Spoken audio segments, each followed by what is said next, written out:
Chromium की जो electronic configuration होती है एटॉमिक नंबर 24, ये एक्सेप्शनल होती है। इसकी इलेक्ट्रॉनिक कॉन्फ़िगरेशन क्या होगी? आर्गॉन। आर्गॉन का एटॉमिक नंबर कितना होता है? 18। 3d5 4s1 होना चाहिए था 4s2 3d4, लेकिन एक्चुअल में ये इलेक्ट्रॉनिक कॉन्फ़िगरेशन होती है। अब ये हमारे पास जो एक्सेप्शनल है, ये एक्सेप्शनल कॉन्फ़िगरेशन है। ये क्यों एक्सेप्शनल होती है? नंबर एक बात देखिए, ये exactly half filled electronic configuration है। मैंने लिखा है स्टेबल इलेक्ट्रॉनिक कॉन्फ़िगरेशन। ये स्टेबल क्यों है? It is exactly half filled configuration, hence it has extra stability. Half filled कैसे? डी में कितने ऑर्बिटल होते हैं? 5। ईच ऑर्बिटल्स में कितने इलेक्ट्रॉन होते हैं? 2। तो टोटल डी में इलेक्ट्रॉन कितने आने चाहिए? 10। और डी में यहाँ कितने इलेक्ट्रॉन है? 5। और एस में कितना ऑर्बिटल होता है? एक ऑर्बिटल होता है, सिंगल ऑर्बिटल होता है। कितना मैक्सिमम इलेक्ट्रॉन हो सकता है? 2। उसका एग्जैक्टली हाफ कितना हो गया? 1। यानी डी और एफ, एस जो है 3d और 4s है, इनकी electronic configuration exactly half field है। और exactly half filled electronic configuration जो होती है वो एक्स्ट्रा स्टेबल होती है। इसी तरह से फुल फील्ड इलेक्ट्रॉनिक कॉन्फ़िगरेशन भी एक्स्ट्रा स्टेबल होती है। बात समझ आ गई?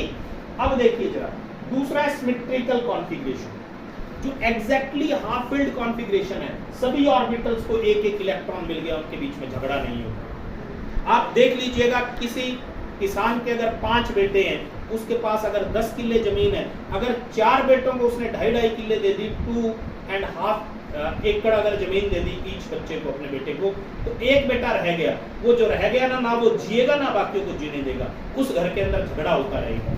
लेकिन उसने अगर एक तरफ, एक किसान ऐसा है जिसके पास 2 किले जमीन थी, 2 एकड़ जमीन थी, उसने अपने 5 बेटों में बराबर बांट दी, वो सभी बेटे उसकी इज्जत करेंगे। तो जब बराबर बंटवारा हो जाता है ना, जब हम लोगों में, हम लिविंग बीइंग में बराबर बंटवारा हो जाता है तो हम बड़े खुश होते हैं। इसी तरह से इनमें भी है, इनको भी हम डेली लाइफ से जोड़ के देखेंगे। तो exactly half filled electronic configuration, symmetry आ गई, सब में बराबर बट गया। तो अगर सिमेट्री आती है, चाहे वो लिविंग में आए चाहे नॉन लिविंग में आए, वहां स्टेबिलिटी बढ़ जाती है, जैसे मैंने एग्जांपल बताया था। तो ये सिमेट्रिकल कॉन्फ़िगरेशन आती है। अब बात आती है एक्सचेंज एनर्जी। एक्सचेंज एनर्जी क्या होती है? एक्सचेंज एनर्जी समझने से पहले मैं एक आपको मुद्दा बताऊंगा कि एक्सचेंज एनर्जी को आपने कैसे समझना है, कौन सा तरीका है जिससे आप एक्सचेंज एनर्जी समझो। मान लीजिएगा आपके अड़ोस पड़ोस में 5 घर हैं, 5 घर में एक एक 2-2 बच्चे हैं। वो बच्चे अपने घर में नहीं रहेंगे, जब खाली होते हैं पड़ोस वाले घर में, उनका बच्चा इधर आ जाएगा। वो क्या करते रहेंगे? दिन भर स्कूल गए, छुट्टी वाले दिन भर घूमते रहते हैं। अब स्कूल की बात छोड़ो, जो बच्चा 2 साल का होता है, 3 का, 4 का, वो उसके घर में जाएगा, वहां खाने पीने को मिल गया, अपने घर में बढ़िया से बढ़िया नहीं खाएंगे खाना, दूसरे घर में खा लेंगे जाके। तो जब बच्चे एक दूसरे के घर में जाते हैं ना, तो उन बच्चों की एनर्जी रिलीज होती है, उसे हम एक्सचेंज एनर्जी बोलते हैं। और उसकी वजह से बच्चे शाम को मजे से सो जाते हैं। अगर बच्चों को हम अपने घर में रखें तो क्या करेंगे? अगर ये ग्लास है तो पता चल गया घर से नहीं जाने दे रहे, गुस्से से यूं ग्लास तोड़ देंगे। माँ ने पूछा, मम्मी ने पूछा, दूसरा ग्लास भी तोड़ देंगे।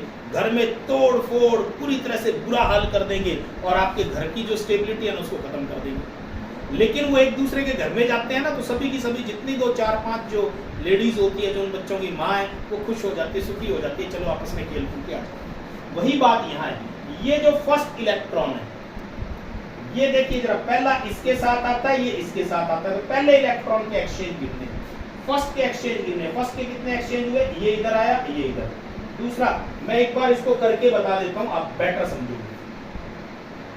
देखिए फर्स्ट इलेक्ट्रॉन, देखिए ये एक बच्चा, ये इसके घर में आया, ये इधर आ गया, एक एक्सचेंज हो गया। अब ये पहला इलेक्ट्रॉन इसके घर में भी जा सकता है, वो इधर आ सकता है, ये इसके घर में जाएगा, इधर आ जाएगा। और एक्सचेंज जो होते हैं ना, डीजेनरेट ऑर्बिटल भी होते हैं। डीजेनरेट ऑर्बिटल्स कौन से होते हैं? जिनकी इक्वल एनर्जी होती है, एक ही सब शेल के ऑर्बिटल्स में होते हैं, ये ध्यान। तो इसने कितने एक्सचेंज किए? टोटल 4 एक्सचेंज किए।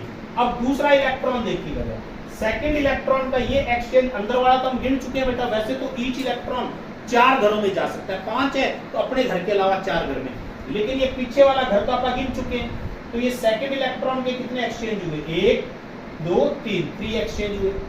थर्ड के कितने हुए देखिए जरा, थर्ड के ये एक्सचेंज तो आप गिन चुके हैं, यहाँ दूसरे के साथ और इसमें थर्ड का फर्स्ट के साथ। तो थर्ड के कितने एक्सचेंज बच गए? 2। फोर्थ का कितना एक्सचेंज हुआ? 1। तो टोटल एक्सचेंज गिन लो 4 + 3 + 2 + 1 = 10। यहाँ एक्सचेंज एनर्जी का मतलब क्या है, जब इलेक्ट्रॉन एक दूसरे के घर में जाते हैं तो एनर्जी रिलीज होती है, और सिस्टम की जितनी एनर्जी कम होती है उतनी स्टेबिलिटी ज्यादा होती है। अब अगर ये 3d5 इलेक्ट्रॉनिक कॉन्फ़िगरेशन थी तो टोटल एक्सचेंज कितने थे? 10। अब देखिए जरा, इसका स्क्रीनशॉट अगर किसी ने लेना है ले लो, नहीं तो उसमें भी है, कोई दिक्कत नहीं है। अगर मैं इसकी इलेक्ट्रॉनिक कॉन्फ़िगरेशन ये वाली लेता, इसकी इलेक्ट्रॉनिक कॉन्फ़िगरेशन ये ले लेता, आर्गॉन 3d4 4s2। अब देखिए जरा, ये स्टेबल नहीं है, हाफ फील्ड नहीं है, इसमें सिमेट्री भी नहीं है। लेकिन अगर मैं इसकी बात करता हूं एक्सचेंज एनर्जी की, तो अगर d में 4 इलेक्ट्रॉन है बेटा तो एक ऑर्बिटल खाली है। कोई घर ऐसा हो जो बंद है और जिसमें एक भी बच्चा नहीं है, छोटा बच्चा वहां नहीं जाएगा, ठीक है? तो बेटा ये देखिए जरा, ये इलेक्ट्रॉन इधर आया, फर्स्ट के कितने एक्सचेंज हुए? फर्स्ट के 3 एक्सचेंज हुए। अब सेकंड इलेक्ट्रॉन कितने एक्सचेंज करेगा? खाली घर में कोई बच्चा नहीं जाएगा, भूत दिखते हैं उसको लगता है कि यहाँ कोई ना कोई गड़बड़ है। 1 2 3 4 5। अब देखिए सेकंड इलेक्ट्रॉन कितने एक्सचेंज करेगा? सेकंड इलेक्ट्रॉन एक्सचेंज करेगा 2, और थर्ड इलेक्ट्रॉन कितना एक्सचेंज करेगा? थर्ड इलेक्ट्रॉन कितना एक्सचेंज करेगा?